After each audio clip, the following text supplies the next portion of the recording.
Hello everyone, my name is Beanie and today I'm going to bring you a full playthrough breakdown of Paradise Lost on in-depth Unchained.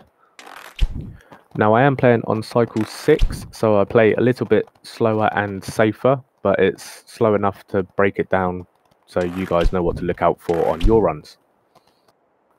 Now, it seems like the majority of the community does actually struggle with Paradise Lost, so throughout the run I'll explain what's going on with my thought process when I'm in certain situations, and I'll cover a few tips and tricks that you can take away onto your runs and list out a few of the advantages that make Paradise Lost not as scary as it seems to be. So starting off, when you first arrive in Paradise Lost, the first thing I do is scout out the area to try and see where enemies have spawned and what will be the best angle to come into the level at.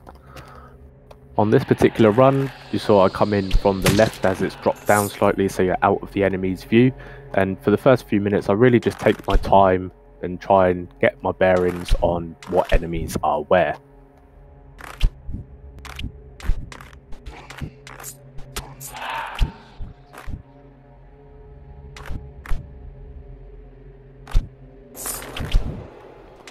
Now a quick thing to note here is, especially in higher cycles, enemies literally just spawn in right on top of you, so that's something to be aware of throughout your runs.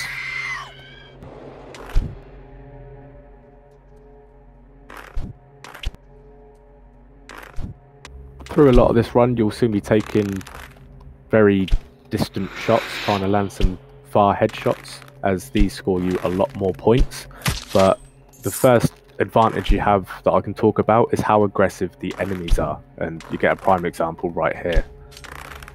Now it's good to note that 3 out of the 4 enemies, that is the Banshees, the Cupids and the Monks, will actually teleport to your location if they do not have direct line of sight. So you can use that to your advantage with the amount of walls that are on Paradise Lost. Instead of landing yourself in a tricky situation, you can send a bait arrow and then just sit back and wait for them to come to you.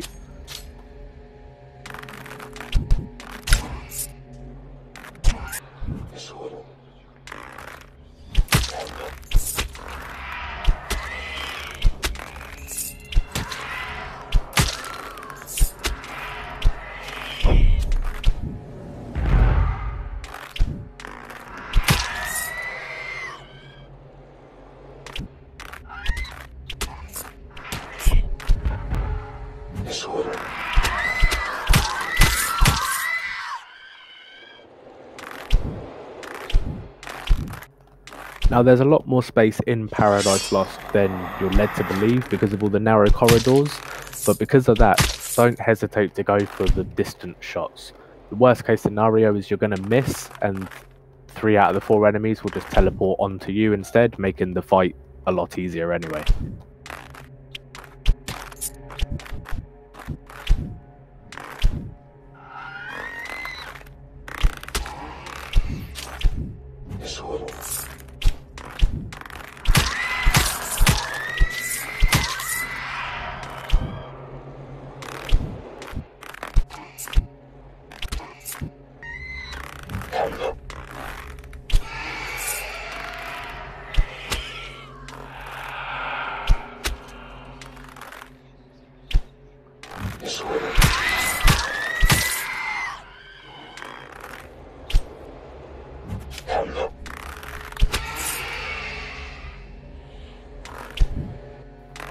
So at this point I'm only teleporting to higher levels in areas that I've already cleared. That way you're less likely to be ambushed.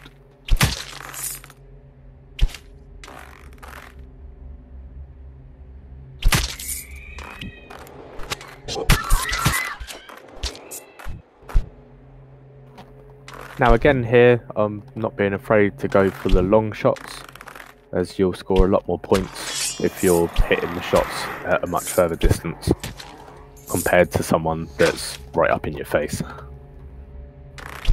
Now in this situation, there's a ball of lightning 3 spawn there, and that's an arrow I'm already running, so I'll expend lots of them up onto the higher level as I cannot see what's up there, knowing that I can fully refresh them once the enemies have cleared. Now, obviously this is something you can do with any special arrow. If you get a new spawn and it's one you like to use, obviously use what you've got left to help clear the area around you, knowing that you'll refresh them ready to move on.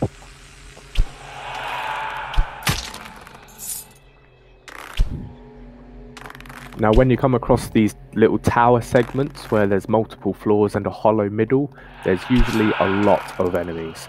So take it nice and slow, prioritise what you need to kill by alerting as little as possible at the same time.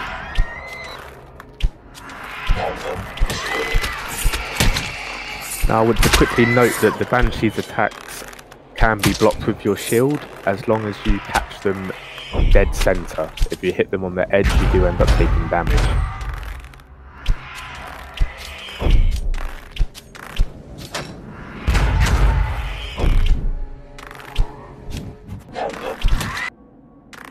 Now this tower segment that can sometimes be spawned in is probably the worst bit out of Paradise Lost if you get it.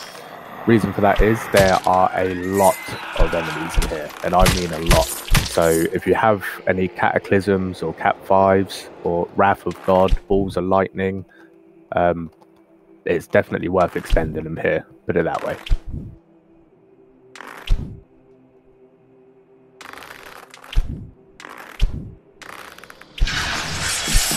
So the safest thing to do when you get this tower is to throw a couple of area effect arrows and then retreat back to a safe distance. That way any enemies that are going to teleport to you sort of do it one by one, and you can control the fight a lot better this way.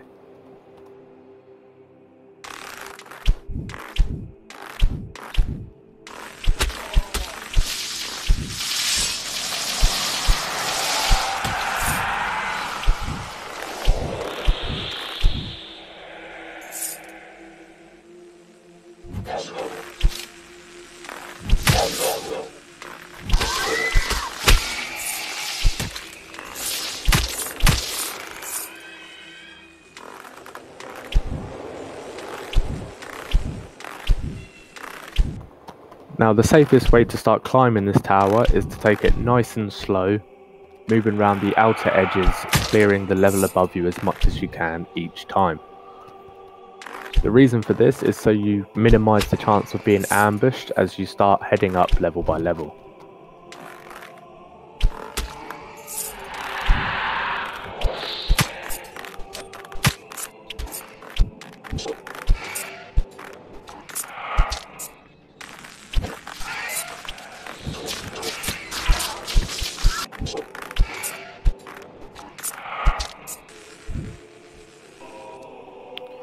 Now once you get to the top of the tower, it doesn't stop there. Take a quick breather and get ready for round 2. There's a lot of enemies in the next room, so same strategy applies, as many aerial effect arrows as possible. Now a quick bonus tip here, if you come across an orphan and you have Winter's Bite or the freeze arrows, they actually freeze the orphan for 1 second. That's usually enough to spam a bunch of them into the orphan's head so they don't run away and just stand in one position.